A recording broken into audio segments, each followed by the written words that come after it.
안녕하세요. 사연살롱이에요. 오늘의 사연입니다. 엄마가 우시네요. 마음이 찢어집니다. 너희랑 행복하게 살 거라고 아빠 하늘나라 보낼 때 약속했다고. 근데 엄마가 어제 오늘 아빠가 참 많이 보고 싶다 하십니다.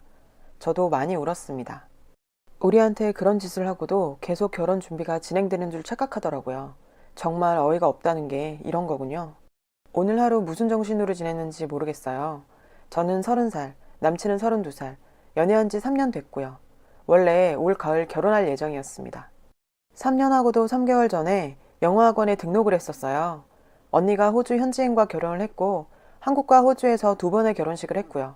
형부와 좀 더 가깝게 많은 대화를 나누고 싶었는데 제 영어 실력이 그리 좋지 않아 공부하고자 등록했던 영어학원에서 남친을 만났어요. 그때 엄마도 2달 정도 같이 학원을 다녔어요. 그래서 엄마와 남친도 서로 알고 자주 함께 만나고 잘 지냈습니다. 엄마는 남친이 영어를 잘하는 사람이니 형부랑도 잘 어울릴 수 있고 좋다며 남친을 아들처럼 많이 챙겨주셨고요. 그 사람도 참 엄마한테는 잘하는 사람이었습니다. 결혼 얘기는 작년부터 나왔습니다. 제가 아홉수라고 내년에 결혼하자고 농담 반 진담 반 저희끼리 얘기했고 그 집 부모님도 작년 연말에 만나서 식사할 때 얼른 결혼하라고 막 그러셨고요. 그러면서 전 남친이 설날 당일 오후에 저희 집에 와서 같이 밥을 먹으면서 결혼 얘기를 꺼냈습니다. 긍정적인 분위기에서 얘기가 오고 갔고 집장만 혼수 이런 얘기도 하고 저는 잘 몰라서 언니도 외국인이랑 결혼을 해서 예단 혼수 그런 건 전혀 없었거든요. 엄마랑 남친이랑 이런저런 얘기를 하다가 요즘에는 남자가 집해 오고 그러는 거 아니라고 집은 정확히 반반하자고 저희 엄마가 그러셨어요. 부모님께 부담 갖지 말라고 전해드리고 여유 있는 집에서 더 해갈 수도 있는 거라고 엄마가 그렇게까지 생각해주고 했는데 그리고 부산의 백화점 그 안에 모 커피 전문점 하나를 계약할 건데 결혼 선물로 그 커피 전문점 주겠다고 엄마가 남친과 저한테 말했어요. 저는 그때 정말? 정말? 외치면서 마냥 좋아만 했네요. 한숨만 나옵니다. 저도 30살 먹도록 정말 저런 인간 왜 이리 철이 없었는지 저도 학원을 하고 있습니다. 어릴 때부터 그림 그리는 걸 좋아해서 대학원 동기 2명과 함께 학원을 하고 있는데 저는 커피숍을 운영할 만큼 사회생활도 안 해봤고 그리고 그림 그리는 것도 계속 하고 싶고 그래서 남친이 그 커피숍 맡아서 하겠다고 하길래 그러라고 했어요. 나중에 알게 된 사실이지만 남친이 엄마한테 그 커피숍 명의를 자기 앞으로 해달라고 했더라고요. 뻔뻔하게. 바보같이 착한 우리 엄마. 이미 계약서에 사인했으니 미안하다며 결혼하고 명의 바꿔주겠다고 남친한테 사과하셨답니다. 그놈 속도 그때 알았어야 했는데. 여튼 당장 그 일을 맡아야 해서 다음 달부턴 커피숍 운영도 배우고 가게 돌아가는 것도 배워야 한다고 남친이 일하고 있는 학원에 그만둔다고 다 얘기가 된 걸로 알고 있습니다. 이런저런 일들이 있었고 철없던 저는 그때는 마냥 좋았습니다. 그러다 어제 상견례를 했어요. 저나 남친 모두 주말에 더 바쁜지라 어쩔 수 없이 평일 저녁에 자리를 가졌습니다. 저는 아버지께서 15년 전에 제가 중학교 2학년 때, 언니가 고등학교 2학년 때 그해 연말에 돌아가셨어요. 아버지께서 사업을 하셨고 엄마는 그냥 옆에서 격리처럼 조금 도와주시면서 꽤나 유복하게 자랐어요. 근데 갑자기 아빠가 석으로 돌아가시고 엄마가 사장님이 돼서 계속 사업을 이어나가셨어요. 그러면서 천상 여작과 가정주부 같았던 엄마 성격도 참 많이 바뀌었죠. 아무래도 남자 직원들을 부리면서 일해야 했고 사업하면서 정말 힘든 일도 많았고 하니까요.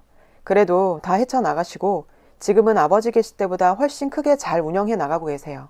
아빠 돌아가시고 제일 힘들었을 사람이 엄마일 텐데 아버지 빈자리 느껴지지 않게 정말 최선을 다해서 저희 키우셨어요.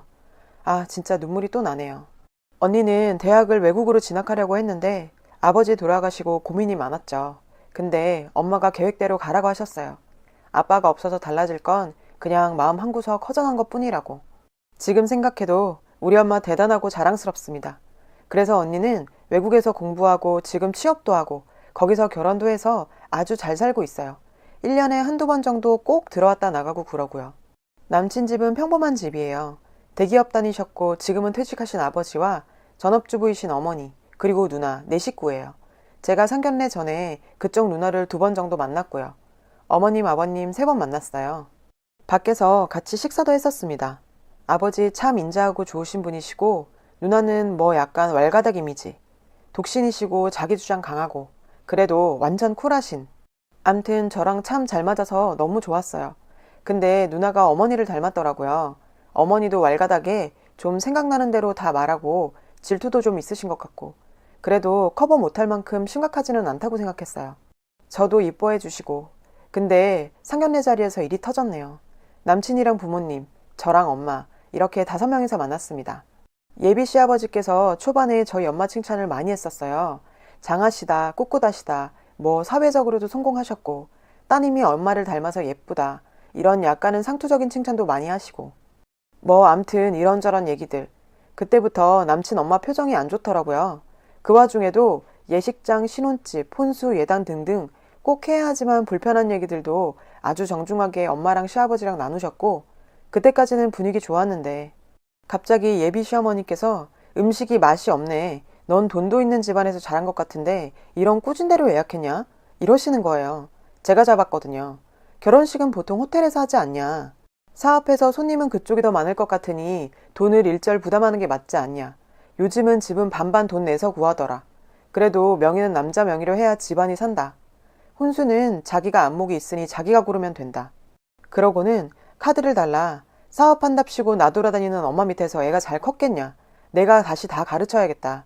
밖으로 나다니시니 남자들도 많이 꼬이겠다. 우리 아들한테 새 장인어른 생기는 것 아니냐. 상견례니 저희 엄마도 좀 꾸미고 나갔어요. 엄마 보고 하는 소린지 자기는 돈 좀 번다고 명품 하는 여자 무식해 보이더라. 그래놓고 자기랑 신우, 고모 2명, 큰어머니, 이모 2명, 외숙모 3명, 명품백 해오랍니다. 그리고 예단비는 따로. 남친 누나도 어학연수 1년 다녀와 놓고 딸을 어떻게 혼자 외국에 보내냐. 몸 막 굴리고 그랬을 텐데. 뭐 암튼 여기까지 생각나는 거예요. 진짜. 예비 시아버지만 안 계셨음 저도 빡돌아서 미친 척 한마디 할 텐데 어머니 눈치 없이 저럴 때마다 예비 시아버지랑 남친이 막 말려서 일단 참고 앉아 있었고 우리 엄마도 얼굴이 울그락불그락 완전 혈압 올라서 음식도 안 먹고 물만 마시고 있었어요. 근데 예비 시엄마가 자리에도 없는 우리 언니한테 외국서 몸을 막 굴리네 이런 말을 하니까 엄마가 완전 열받으셔서 도저히 안 되겠다고 여기 더 이상 앉아있는 거 거북하다고 해도 너무하신다며 저희 애가 맘에 안 들면 딱 잘라 말을 하시라고 남의 귀한 자식들 그렇게 막말하는 거 아니라며 쏘아 붙이셨어요. 예비 시아버지랑 남친은 죄송하다고 진정하시라고 막 그러는데 예비 시어머니의 마지막 한방 저러니 남편이 먼저 떴다고 다 이유가 있다고 네 딸년도 엄마 과부팔자 닮아서 우리 아들 잡아먹으려니라고 진짜 와 글을 쓰면서도 너무 흥분되네요. 그래서 엄마가 남친 어머니 뺨을 때리셨어요. 완전 깽판 난 거죠. 그러고는 절 데리고 옷 챙겨서 바로 나왔습니다. 그 이후 그 음식점에서의 상황은 잘 모르겠어요. 어젯밤에 남친이랑 통화하고 한판 싸우고 제가 미친 듯이 남친 엄마 욕하면서 뭐라 그랬거든요. 근데 남친은 그래도 어떻게 사돈 될 사람 뺨을 때리냐고 그건 꼭 너희 엄마가 사과해야 한다고 하더라고요. 오늘은 우리 언니랑 통화하고 언니도 완전 흥분해서 결혼 접으라 그러고 엄마는 어제 저녁 이후로 아무 말씀 안 하세요. 그리고 오늘은 회사 나가셨더라고요. 저는 오늘 아프다고 하고 일하러도 못 갔습니다. 남친이랑 결혼 준비하면서 정말 행복했는데 지금은 너무 화가 나지만 그 사람이 내 짝이라 생각했어요. 뭘 어떻게 해야 할지 그리고 왜 이런 일이 일어났는지 이제 남친도 아닌 인간이랑 통화를 했어요. 자기 집도 지금 난리라고 아버지가 많이 화가 나셨나 봐요. 집에 가서 어머니도 울고불고 아버지 화나셔서 술 드시러 나가시고 자기 집안 얘기를 줄줄 하더라고요. 자기 엄마가 철이 없어서 그렇다나? 언제는 우리 엄마 보고 사과하라더니 자기가 시어머니 단속 잘하겠다고 이제 걱정 말라 하더군요. 참 어이가 없었어요. 그러곤 그 사람 누나가 발신자 번호 안 뜨게 전화와서 자기 엄마가 말 실수했고 너네 엄마도 실수하셨다. 서로 사과하고 좋게 넘어가자. 얼굴 붉히고 시작해서 좋을 거 없다. 엄마도 많이 미안해하고 계신다. 그리고 자기 동생 일도 그만두게 해놓고 이러면 어쩌냐. 이렇게 좋은 말로 저를 타이르시다 제가 계속 대답도 안 하고 있으니 계속 한번 만나자고 그러더라고요. 그래서 그 집안 사람 다시 얼굴 볼 일 없을 거라 말하고 전화 끊어버렸어요. 그 이후 핸드폰은 계속 꺼둔 상태고요. 저희 결혼이 계속 진행되는 걸로 완전 착각하고 있더라고요. 미친 거 아니에요? 저는 오히려 거기에서 기분이 확 상했어요. 아무리 개념 없고 정신 나가서 그랬다고 해도 저와 저희 엄마 그리고 자리에도 없었던 저희 언니까지 그렇게 모욕을 당했는데 찾아와서 사과도 하지 않고 그냥 용서해라? 제가 등신으로 보였나 봐요. 그렇게 고민하고 괴로웠는데 엄마가 회사 앞으로 나오라고 하시네요. 저녁 같이 먹자고 해서 나가서 얘기 많이 했어요. 상견례일은 한마디도 안 하시고 저희가 가끔 갔던 음식점으로 갔어요. 맛있는 것 먹자고 이것저것 주문하고 술도 시키고 그러고는 엄마한테 실망했냐고 물으시더라고요. 그래서 아니라고 나한테 실망했다고 그랬습니다. 세상에서 엄마 제일 존경했고 지금도 앞으로도 영원히 그럴 거라고요. 엄마는 상견례일 얘기 안 하고 싶다 하셔서 저도 그러겠다 하고 밥 먹었어요. 아빠 얘기를 많이 했어요. 엄마 아빠 모두 널 가졌을 때 아들인 줄 알았다. 언니 때랑 입덧이 영 반대여서 아들일 거라 생각했는데 딸이어서 아빠가 많이 실망했었다. 그랬는데 엄마가 아빠 많이 혼냈다. 그 뒤로 아빠가 미안했는지 언니보다 널 더 이뻐했다. 네가 그려준 아빠 그림을 항상 지니고 다니셨다. 딸이 그려준 거라고 공장장 아저씨부터 배달하는 아저씨한테까지 다 보여주고 자랑하고 그러셨다더라고요. 아빠가 돌아가시고 언니는 2년 정도 있다 외국으로 나갔고 그러고는 쭉 외국에 살아서 아빠 제사 때마다 음식 준비하는 것도 네가 돕고 아빠 돌아가시고 그렇게 15년을 내 옆에 둔 엄마 아빠의 귀중한 막내딸이다. 너희가 원하는 거는 내 모든 것을 팔아서라도 다 해줄 거라 아빠랑 약속했다. 그리고 엄마가 아빠보다 더 강해져서 너희랑 행복하게 살 거라고 아빠 보낼 때 약속했다고. 근데 엄마가 어제 오늘 아빠가 참 많이 보고 싶다 하십니다. IMF 때 그렇게 힘들어도 괜찮다고 저보고 아무 걱정 말고 그림 열심히 그리라고 여기저기 다니면서 돈 문제 해결하고 그러셨어요.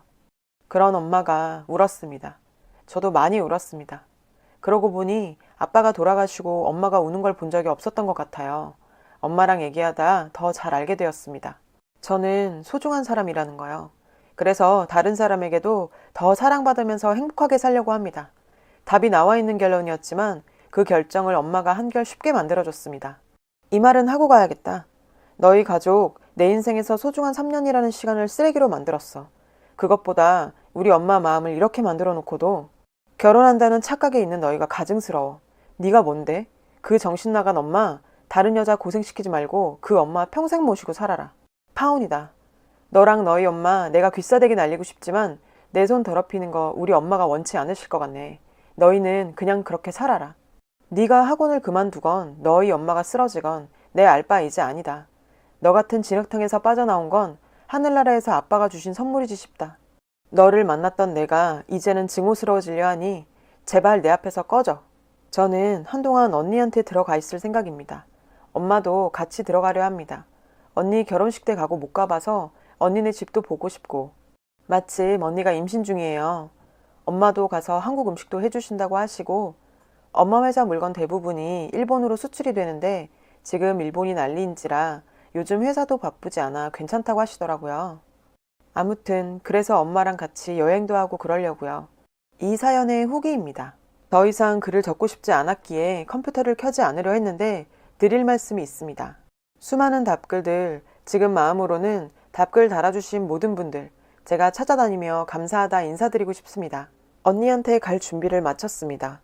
엄마는 이제 그 얘기 안 하십니다. 제가 엄마한테 엄마 나 그 사람하고 결혼 안 해. 걱정하지 마 라고 말했는데 그냥 웃으시더군요. 가끔씩 핸드폰으로 여기 들어와 올라오는 여러 얘기들 보면서 웃고 울고 그랬었는데 제가 이렇게 도움받게 될 줄은 정말 몰랐습니다. 절 한번 만난 적도 없고 개인적으로 알지도 못하지만 이렇게 큰 위로가 되어주셔서 진심으로 감사드립니다. 인사라도 드려야 할 것 같아 다시 왔어요. 오늘 오후에 제가 운영하고 있다 했던 학원에 나갔습니다. 주말에 제가 입시반 학생들을 가르치고 있는데요. 그쪽 집안에서도 다 아는 사실이라 혹시나 찾아올까 당분간 나갈 수가 없을 것 같아서 오늘 오후에 나가 친구에게 인계를 하고 들어왔습니다. 2명의 친구 중 1명이 제 글을 보았고 사실 상견례 한다고 들떠 나갔다가 그 다음날 몸이 안 좋다 결근하고 그리고 전화기도 계속 꺼져 있었고요. 그래서 뭔가 안 좋은 일이라 생각은 하고 있었는데 여기에 제가 적은 글을 읽으면서 혹시나 했던 글이 제 글이라 확신이 들었다고 하더라고요. 그래서 더 말할 필요도 없다고 쉬고 싶으면 그렇게 하라고. 제가 남자 보는 눈은 정말 없는데 친구는 잘 뒀나 봐요. 오늘 그 남자 아침에 학원으로 찾아왔다는데 전후 사정 다 아는 친구들이 한바탕 욕을 퍼부었다고 합니다. 속이 시원해야 하는데 참 뭐랄까 참 부끄러웠습니다. 여러분들이 달아주신 댓글들, 제 인생 선배이신 분들, 그리고 저보다 한참 어린 동생 같은 분들, 저 때문에 저랑 같이 속상해주시고 저 위로해주시고, 이번에 인생 많이 배웠어요. 잘 다녀올게요. 정말 다시 한번 감사드립니다. 감사합니다. 행복하세요. 여러분, 사연 댓글에 응원과 현명한 조언 부탁드려요. 좋아요와 구독은 저에게 큰 힘이 됩니다.